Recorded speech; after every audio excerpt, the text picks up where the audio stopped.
ಕರ್ನಾಟಕ ರಾಜ್ಯದ ಹವಾಮಾನ ಮುನ್ಸೂಚನೆ. ನಾನು CS ಪಾಟೀಲ್, ವಿಜ್ಞಾನಿ, ಹವಾಮಾನ ಕೇಂದ್ರ, ಬೆಂಗಳೂರು. ನಾನು ಮುಂದಿನ 5 ದಿನಗಳವರೆಗೆ ಕರ್ನಾಟಕ ರಾಜ್ಯದ ಹವಾಮಾನದ ಮುನ್ಸೂಚನೆಯನ್ನು ಸಂಕ್ಷಿಪ್ತವಾಗಿ ವಿವರಿಸುತ್ತೇನೆ. ಇಂದು ಉತ್ತರ ಹಾಗೂ ದಕ್ಷಿಣ ಒಳನಾಡಿನ ಜಿಲ್ಲೆಗಳಲ್ಲಿ ಕೆಲವು ಕಡೆ ಹಗುರವಾಗಿ ಮಳೆಯಾಗಿದೆ.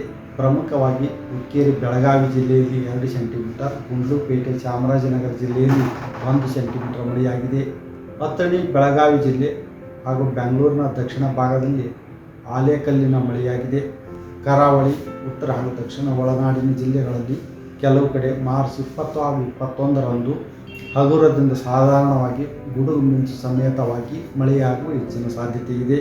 ಮಾರ್ಚ್ 24ರಿಂದ ಕರ್ನಾಟಕ ರಾಜ್ಯಾದ್ಯಂತ ಉಷ್ಣಾಂಶ ಏರಿಕೆಯಾಗುವ ಹೆಚ್ಚಿನ ಸಾಧ್ಯತೆ ಇದೆ.